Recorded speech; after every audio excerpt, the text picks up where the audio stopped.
ನೋಡಿ ಇದು ಒಂದು ವಾರದ ಕೆನೆ ಇಟ್ಟಿರೋದು ನಾನು. ಇಲ್ಲಿ ಬೆಣ್ಣೆ ನೋಡಿ ಈ ಥರ ಬಂದಿದೆ. ಈಗ ತುಪ್ಪ ಈ ಥರ ಕಾಯಿಸಿದೆ. ಈಗ ಲಾಸ್ಟ್ ಮೂಮೆಂಟ್ ಬಂದಿದೆ. ಈಗ ನಾನು ಎಲೆ ಎಲ್ಲ ಹಾಕ್ತಾಯಿದ್ದೀನಿ. ಯಾರಿಗೆಲ್ಲ ಈ ವಿಡಿಯೋ ಇಷ್ಟ ಆಯಿತು ಲೈಕ್ ಮಾಡಿ, ಶೇರ್ ಮಾಡಿ. Welcome back my YouTube channel.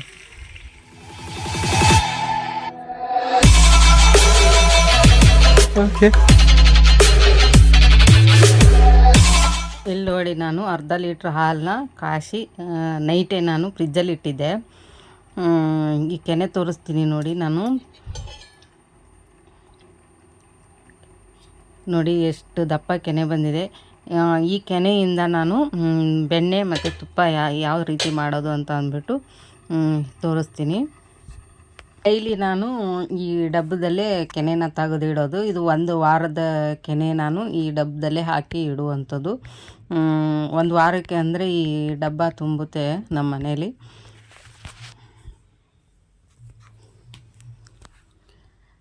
ನೋಡಿ ಇಲ್ಲಿ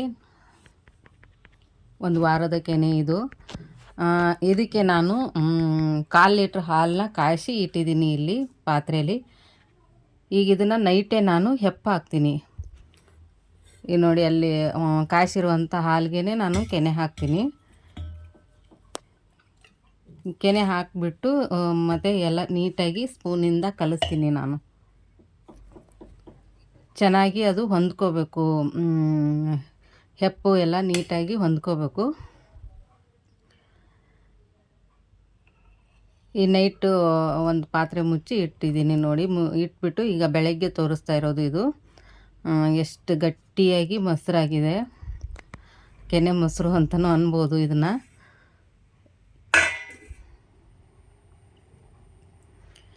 ಈಗ ನಾನು ಈ ಮೊಸರನ್ನು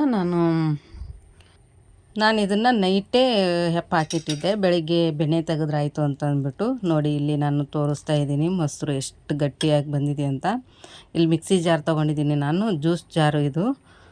ಈಗ ನಾನು ಕೆನೆ ಮೊಸರು ಹಾಕಿದ್ದೀನಿ ನೋಡಿ. ಇದಕ್ಕೆ ನಾನು ಒಂದು 2 ರಿಂದ 3 ಐಸ್ ಟ್ಯೂಬು, ಫ್ರಿಜ್ಜಲ್ಲಿರುತ್ತಲ್ಲ ಐಸ್ ಟ್ಯೂಬ್ ಹಾಕ್ತಾಯಿದ್ದೀನಿ. ಕೋಲ್ಡ್ ನೀರಿದ್ದರೂ ಕೋಲ್ಡ್ ನೀರು ಹಾಕ್ಬೋದು ಇದಕ್ಕೆ. ಈಗ ಇದನ್ನು ಮಿಕ್ಸಿ ಜಾರಿಗೆ ನಾನು ಹಾಕಿಬಿಟ್ಟು ಗ್ರೈಂಡ್ ಮಾಡ್ತಾಯಿದ್ದೀನಿ. ಈಗ ಒಂದು 5 ರಿಂದ 10 ನಿಮಿಷ ಅಷ್ಟೇ ಸಾಕು. ನೋಡಿ ಬೆಣ್ಣೆ ಚೆನ್ನಾಗಿ ಬಂತು. ಮಾತ್ರ ಬೇಗನೂ ಬರುತ್ತೆ, ಮಾತ್ರ ಬೆಣ್ಣೆ ತುಂಬ ಚೆನ್ನಾಗಿ ಬರುತ್ತೆ. ನಾವೀಗ ಹೋಮ್ ಮೇಡ್ ಬೆಣ್ಣೆ, ಹೋಮ್ ಮೇಡ್ ತುಪ್ಪ ಅಂತಲೇ ಅನ್ಬೋದು. ನಾವು ಮನೆಯಲ್ಲೇ ಮಾಡ್ಕೊಂಡು ತಿನ್ನೋದ್ರಿಂದ ನಮ್ಮ ಆರೋಗ್ಯನೂ ಚೆನ್ನಾಗಿರುತ್ತೆ. ನೋಡಿ ಇಲ್ಲಿ ಬೆಣ್ಣೆ ಎಷ್ಟು ಬಂದಿದೆ ನನಗೆ. ಒಂದು ವಾರದ ಕೆನೆದು ಇದು ಬೆಣ್ಣೆ. 1/4 kgಕ್ಕಿಂತ ಸ್ವಲ್ಪ ಜಾಸ್ತಿನೇ ಬಂದಿದೆ ನನಗೆ. ತೋರಿಸ್ತಾ ಇದ್ದೀನಿ ನೋಡಿ ಎಷ್ಟು ಚೆನ್ನಾಗಿ ಬಂದಿದೆ. ಮಾತ್ರ ತುಂಬ ಚೆನ್ನಾಗಿ ಬಂದಿದೆ ಬೆಣ್ಣೆ ನೋಡಿ.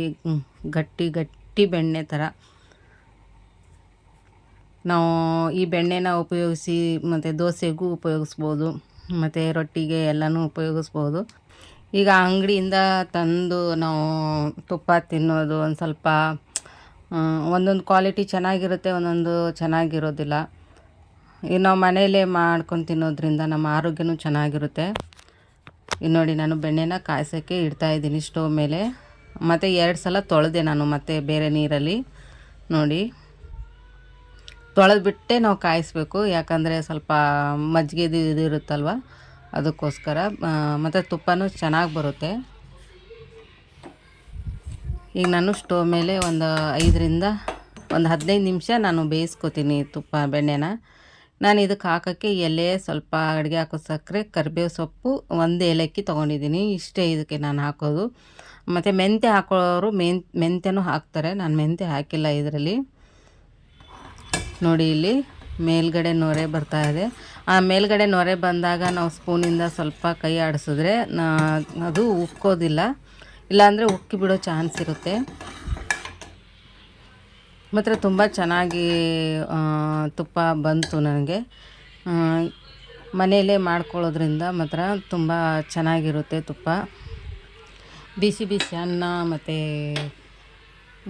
ದೋಸೆ, ಚಪಾತಿ ಎಲ್ಲದಕ್ಕೂ ನಾವು ತುಪ್ಪ ಯೂಸ್ ಮಾಡ್ತೀವಿ ನಮ್ಮ ಮನೆಯಲ್ಲಿ.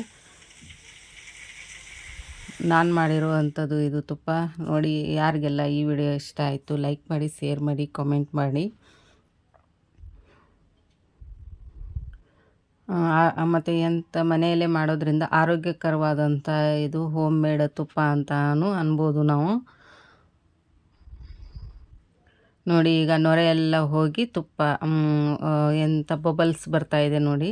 ಈ ಬಬಲ್ಸ್ ಬರೋ ಟೈಮ್ಗೆ ನಾವು ವೀಳ್ಯದೆಲೆ ಮತ್ತು ಕರಿಬೇವು ಸೊಪ್ಪು, ಅಡುಗೆ ಹಾಕೋ ಸಕ್ಕರೆ, ಏಲಕ್ಕಿ ಪೌಡ್ರ್ ಹಾಕಿ ಮುಚ್ಬೋದು. ಈಗ ತುಪ್ಪ ರೆಡಿ ಆಯಿತು. ನಾನು ಮತ್ತೆ ಬರ್ತೀನಿ ಬೇರೆ ವಿಡಿಯೋದೊಂದಿಗೆ. ಯಾರಿಗೆಲ್ಲ ಈ ವಿಡಿಯೋ ಇಷ್ಟ ಆಯಿತು ಲೈಕ್ ಮಾಡಿ, ಶೇರ್ ಮಾಡಿ, ಕಾಮೆಂಟ್ ಮಾಡಿ. ಬಾಯ್ ಬಾಯ್ ಆಲ್.